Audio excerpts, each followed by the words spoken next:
Welcome to పయనించే సూర్యుడు bulletin లో ముందుగా ముఖ్యాంశాలు. ఆ గుండె ధైర్యం ఉన్న వ్యక్తి మందకృష్ణ. పవన్ కళ్యాణ్.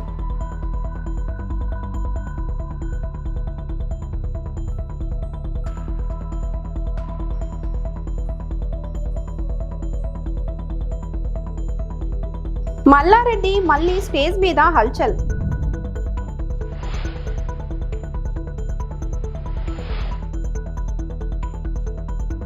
మెగాస్టార్ చిరంజీవికి మరొక అత్యున్నత పురస్కారం.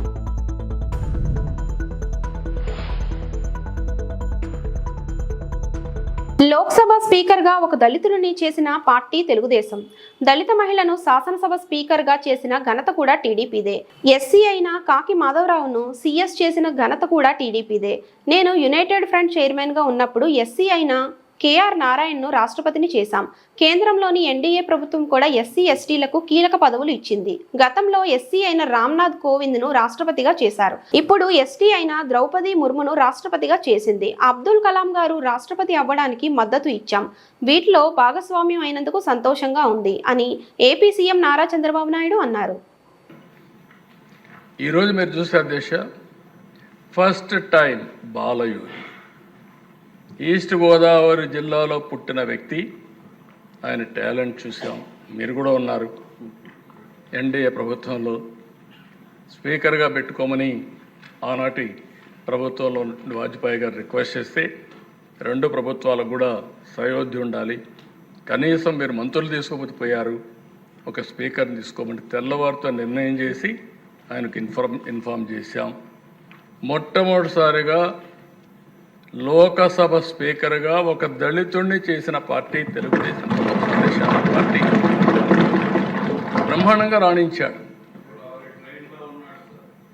గోదావరి ట్రైన్లో వచ్చి నా దగ్గరకు వచ్చినాక ఫ్లైట్ ఎక్కిపోతానంటే నువ్వు వెళ్ళమని చెప్పిన తర్వాత ఢిల్లీలో ఫ్లైట్లో ఉన్నాడు.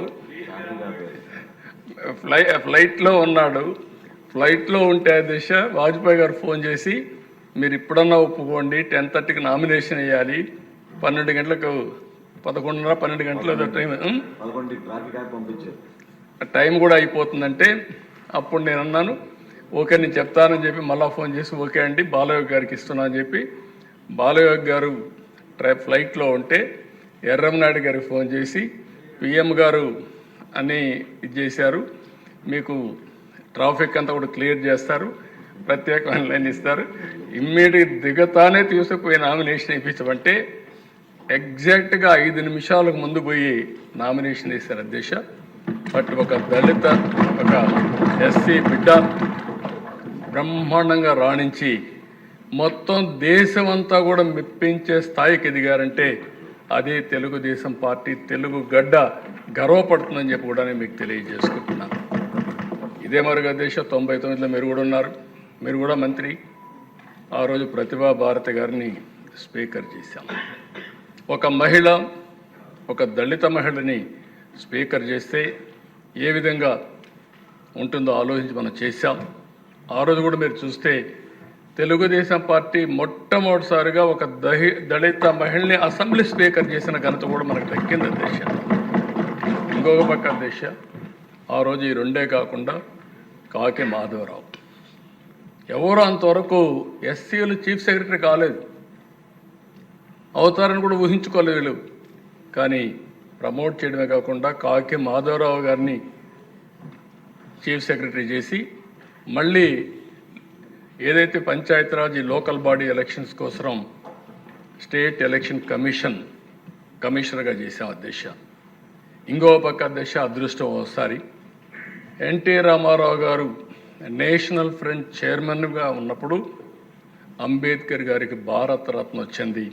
ఆయన కృషి మనం ఎప్పుడు మర్చిపోలేమని చెప్పి. ఇంకొకటి అధ్యక్ష మీరు ఒకసారి చూస్తే మళ్ళీ ఎన్డీఏ గవర్నమెంట్లో అంబేద్కర్ గారి ఫోటో పార్లమెంట్లో పెట్టే పరిస్థితికి వచ్చింది. అంటే ఇవన్నీ కూడా ఒకసారి జరిగినప్పుడు మనకు కూడా ఒకసారి తృప్తి, ఒక సాటిస్ఫాక్షన్, మనం కూడా భాగస్వాములు అని చెప్పి ఆనందం అధ్యక్ష. ఇంకో పక్క అధ్యక్ష కేఆర్ నారాయణన్, నేను యునైటెడ్ ఫ్రంట్ కన్వీనర్గా ఉన్నప్పుడు కేఆర్ నారాయణ గారిని ప్రపోజ్ చేసి ఒక ఎస్సీని రాష్ట్రపతి చేసిన ఘనత కూడా ఆ రోజు తెలుగుదేశం పార్టీకి యూఎఫ్కి దక్కింది అధ్యక్ష. అప్పుడు కాంగ్రెస్ కూడా సపోర్ట్ చేసే పరిస్థితికి వచ్చారు.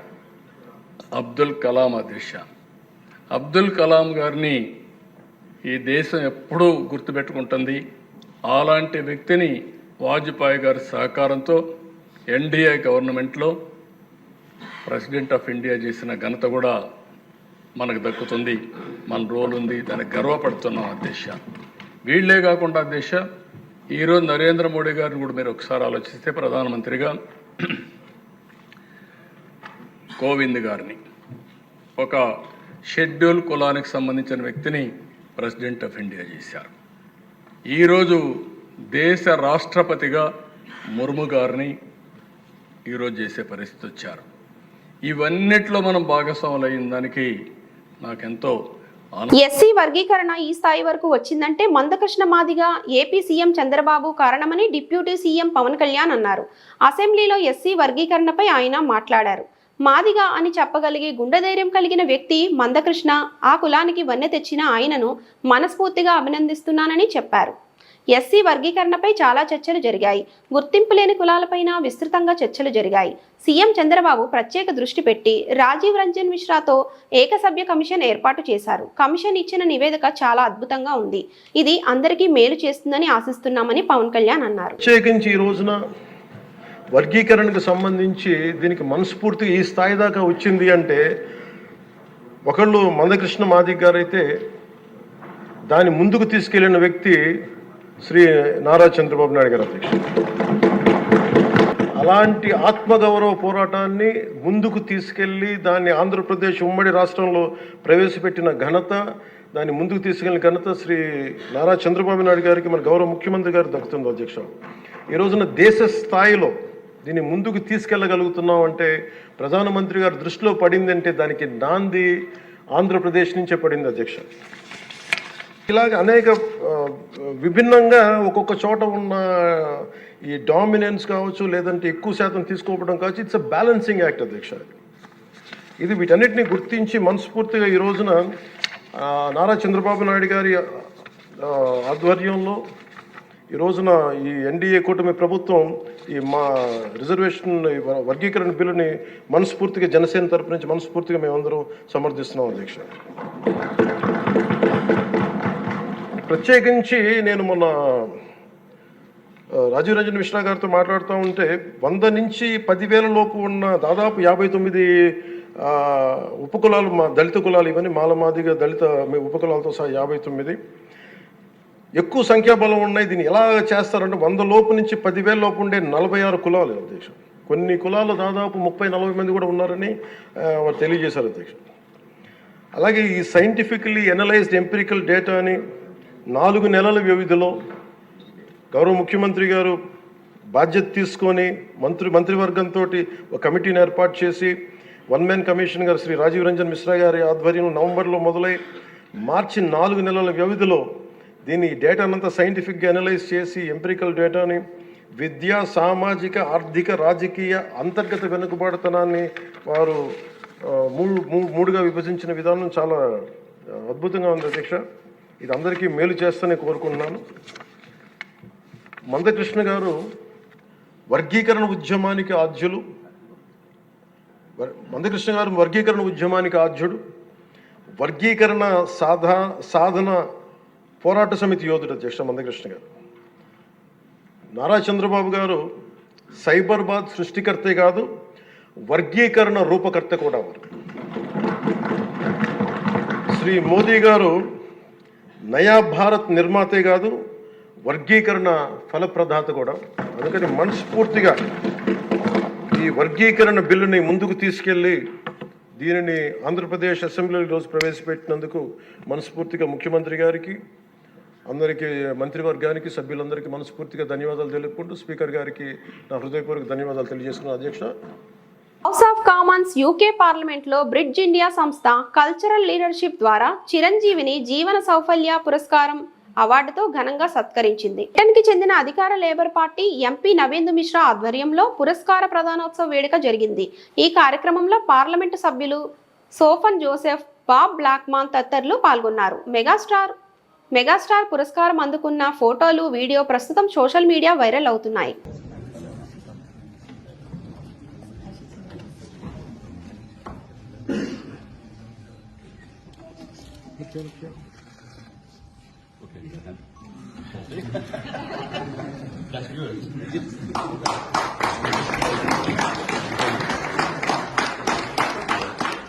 Sir, just one here.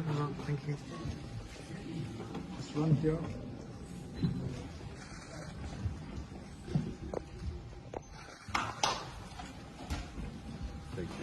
మాజీ మంత్రి బీఆర్ఎస్ ఎమ్మెల్యే మల్లారెడ్డి మరోసారి అడుగులు వేశారు. మల్లారెడ్డి హెల్త్ సిటీలో ఏర్పాటు చేసిన ఏకత్వ 2025 కార్యక్రమంలో భాగంగా రాబిన్ హుడ్ మూవీ టీం సందడి చేసింది. ఈ క్రమంలో హీరో నితిన్ స్టెప్పులు వేశారు. ఆ తర్వాత తెలంగాణ బిడ్డ నితిన్ రాబిన్ హుడ్ సినిమా విజయవంతం కావాలని ఆకాంక్షించారు. అందరికీ నమస్కారం. 28 తారీఖు నాడు రాబిన్ హుడ్ మన తెలంగాణ బిడ్డ సూపర్ స్టార్, సూపర్ సక్సెస్ అవుతుంది. ఆ సినిమా బ్లాక్ బాస్టర్ అవుతుంది. ఆ రోజు మీరు ఆల్రెడీ ఇయ్యకున్నా మీరందరూ డుమ్మ కొట్టైనా సినిమా చూస్తారు.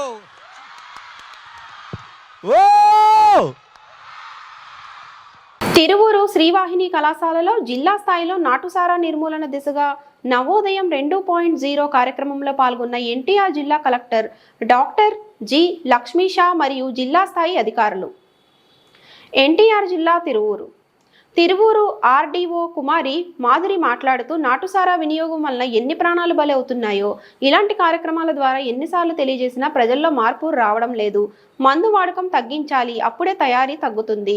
అందులో కలిపే కెమికల్స్ ప్రాణాలకు చాలా ప్రమాదం అన్నారు. కలెక్టర్ లక్ష్మీషా మాట్లాడుతూ మండలాల వారీగా ఎవరెవరు నాటుసారా వల్ల నష్టపోయారో ఎవరైనా తెలుపగలరా అని ప్రశ్నించారు. 4 మండలాల అధికారులు తెచ్చిన కొన్ని సాక్ష్యాలను వినిపించడం జరిగింది. అనంతరం బుర్రకథ ద్వారా గ్రామాల్లో జరుగుతున్న నష్టాలు, తయారీ విధానం, దాని వలన కుటుంబం నష్టపోయే అంశాలను అర్థమయ్యేలా వివరించారు. అనంతరం నాటుసారాకి వ్యతిరేకంగా ఆర్డీఓ మాధవి కలెక్టర్ లక్ష్మీషా ఆధ్వర్యంలో ప్రమాణం చేయించి కార్యక్రమాన్ని ముగించారు. ఈ కార్యక్రమంలో జిల్లా కలెక్టర్ లక్ష్మీషా, ఆర్డీఓ మాధవి, 4 మండలాల అధికారులు, ప్రజాప్రతినిధులు, పోలీస్ డిపార్ట్మెంట్లు పాల్గొన్నారు. ఈ ప్రతిరోజు ప్రతి గ్రామ సభలో గ్రామ కమిటీలతో పాటు చేయాల్సిన ప్రజెంట్ అందరితో చేయించండి. ఇది ఒక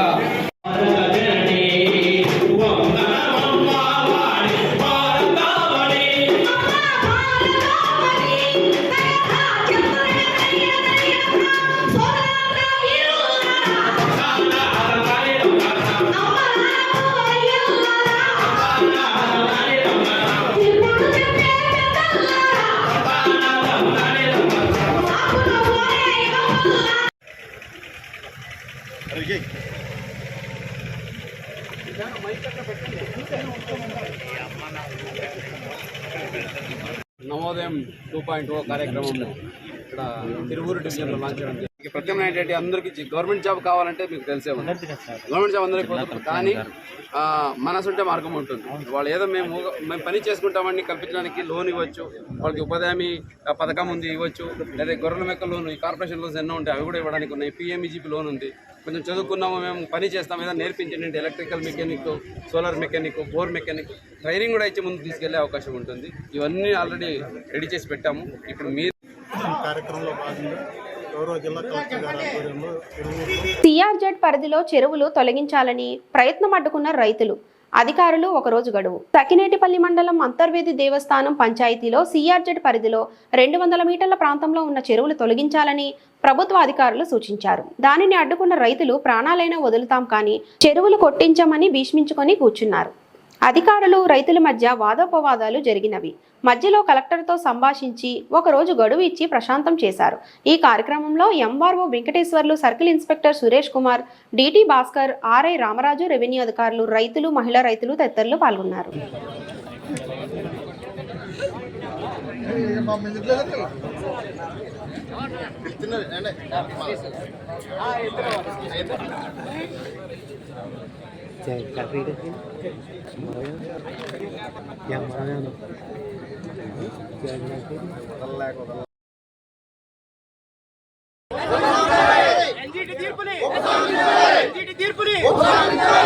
తీర్పుని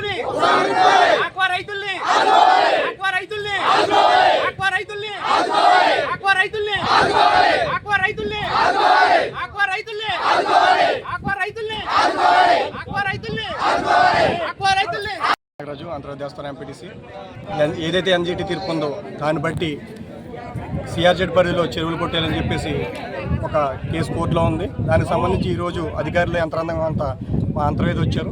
కాకపోతే ఇక్కడ ఇవి ఆక్రమ భూములు కాదు, లేకపోతే ఎండోమెంట్కి సంబంధించినవి కాదు, ఎటువంటి ఈ సొంత భూములు జిరాతి భూములు. మేము కష్టపడి మా జిరాతి భూముల్లో మేము ఆకసాగు చేసుకుంటే ఎందుకు మా జిరాతి భూములు తొలగిస్తారని చెప్పి స్థానిక రైతులు కానీ మహిళలు కానీ పెద్ద ఎత్తున వచ్చి ఇక్కడ దీనిలో ధర్నా చేయడం జరిగింది. పర్యావరణం కోసం ఆలోచించే వ్యక్తులు మేము చెప్తున్నాం. పర్యావరణం అనే విషయంలో ఇంకా ఇప్పుడు ప్లాస్టిక్ ఎంతో వ్యర్థాలు ఉన్నాయి, వాటి విషయంలో కూడా ఎంతో పర్యావరణం పొల్యూట్ అవుతుంది. కానీ మన ఇంట్లో రోజు ఆ ప్లాస్టిక్ తోటి కార్యక్రమాలు అవి చేస్తుంటాం. ఇలాంటి పర్యావరణం సంబంధించి ఎన్నో విషయాలు ఉండగా ఈరోజు ఎన్నో కొన్ని వేల మందికి జీవనోపాధి అయిపోయిన ఈ ఆక్వాకల్చర్ విషయంలో ప్రభుత్వాలు పునరాలోచన చేయాలి, ఖచ్చితంగా మా రైతులకు న్యాయం చేయాలి అని చెప్పేసి మేము గ్రామస్తుల తరపున మేము ప్రజాప్రతినిధులకు కూడా ఇది తెలియజేయటం అయింది. దీని విషయంలో అధికారులు కూడా స్పందించి మేము కలెక్టర్ గారి దగ్గరికి విషయం తీసుకెళ్తున్నాము. కాబట్టి మీకు ఒక రోజు సమయం ఇస్తాం. ఈ సమయంలోపు మీరు కూడా త్వరగా కలెక్టర్ గారితో మాట్లాడి ఈ విషయం మీద ఒక నివేదిక మీరు తీసుకొస్తే దాన్ని బట్టి మేము ముందుకెళ్తామని చెప్పి వాళ్ళు తెలియజేయటమైంది. ఈ విషయంలో మాకు సహకరించిన అధికారులకి, అలాగే ఈ విషయంలో పోరాటం చేసిన స్థానికులకి, మేము ప్రతి ఒక్కరికి కూడా మేము ఈ గ్రామ ప్రజాప్రతినిధులుగా అండగా ఉంటామని తెలియజేసుకుంటూ థ్యాంక్ యూ. Okay sir. అందరికీ నమస్కారం. నేను జిల్లా మత్స్యశాఖ అధికారిగా పనిచేస్తున్నాను. ఈరోజు ఇక్కడ ఎన్జిటి ఆదేశాల మేరకు హైటైడ్ లైన్ నుండి 200 మీటర్ల లోపు అనధికారికంగా తవ్విన చెరువుల్ని మేము తిరిగి వాటి పూడ్చివేయడానికి అని చెప్పి రావడం అయింది. అయితే ఇక్కడ ప్రజల యొక్క కోరిక మేరకు ఒకరోజు అవకాశం ఇస్తే జిల్లా కలెక్టర్ గారిని కలిసి తమ గోడు విన్నవించుకుంటామని, తమ యొక్క జరాయితీ భూములు కిలోమీటర్ మేర కాలక్రమేణా సముద్ర గర్భంలో కలిసిపోయినని వారు విజ్ఞప్తి చేసిన మీదట కలెక్టర్ గారికి ఆ సమాచారం అందించడం. సో వారికి ఈరోజు ఒక్కరోజు కలెక్టర్ గారిని కలుసుకోవడానికి అనుమతిస్తూ చేపట్టిన కార్యక్రమాన్ని వాయిదా వేసుకోవడం జరిగింది. రేపు ఈ ఆక్వా రైతులందరూ కలెక్టర్ గారిని కలుసుకున్న తర్వాత వారి నిర్ణయం మేరకు తదుపరి చర్యలు ఉంటాయని అందరికీ శ్రీకాళహస్తి నియోజకవర్గ జనసేన పార్టీ ఇన్ఛార్జ్ శ్రీమతి వినుత కోటా గారి ఆధ్వర్యంలో ఆంధ్రుల అన్నపూర్ణ శ్రీమతి డొక్కా సీతమ్మ గారి స్ఫూర్తితో శ్రీకాళహస్తి పట్టణం నందు ప్రతి గురువారం మధ్యాహ్నం బస్టాండ్ సెంటర్లో అన్నదాన కార్యక్రమం నిర్వహిస్తున్నారు. ఈ రోజు 36వ వారం బస్టాండ్ సెంటర్లో అన్నదానం నిర్వహించడం జరిగింది. ఈ కార్యక్రమంలో తొట్టంబేడు మండల ఇన్ఛార్జ్ పేట చంద్రశేఖర్, రిటైర్డ్ ఎంఆర్ఓ చంద్రశేఖర్, పట్టణ ప్రధాన కార్యదర్శి పేట చిరంజీవి, దినేష్, వెంకటరమణ యాదవ్, దినేష్ సీను, మునిచంద్ర, వెంకటేష్, దినేష్ కుమార్, సాయి చందు, మహేష్ చందు, దివాకర్, వీర మహిళలు కవిత, శారద, గాయత్రి, బత్తెమ్మ, సుబ్బమ్మ పాల్గొన్నారు.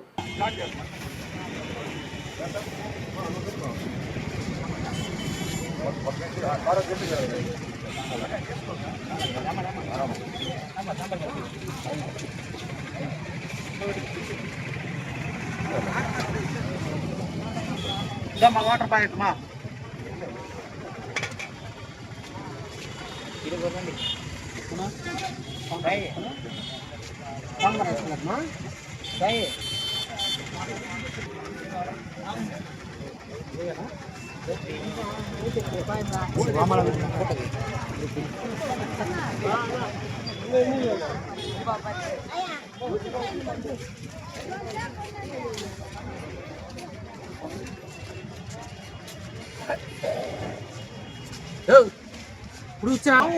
రండి స్వామి, వెనక లైన్ అయిపోతా ఉంది.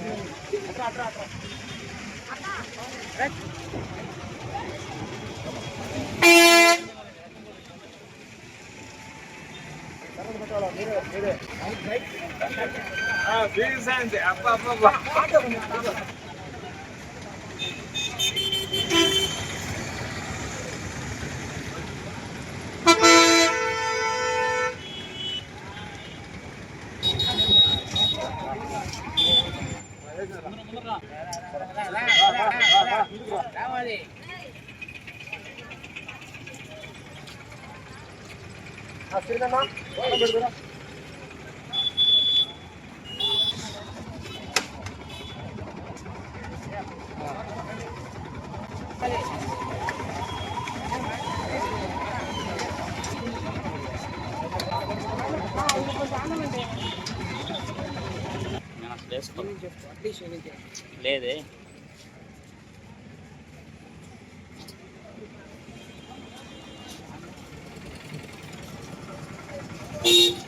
అర్హులైన పేదలకు ఇళ్ల స్థలాల కేటాయింపు విషయంలో కూటమి ప్రభుత్వం వైఫల్యం చెందిందని సిపిఐ రాష్ట్ర సహాయ కార్యదర్శి జేవి సత్యనారాయణమూర్తి ఆరోపించారు.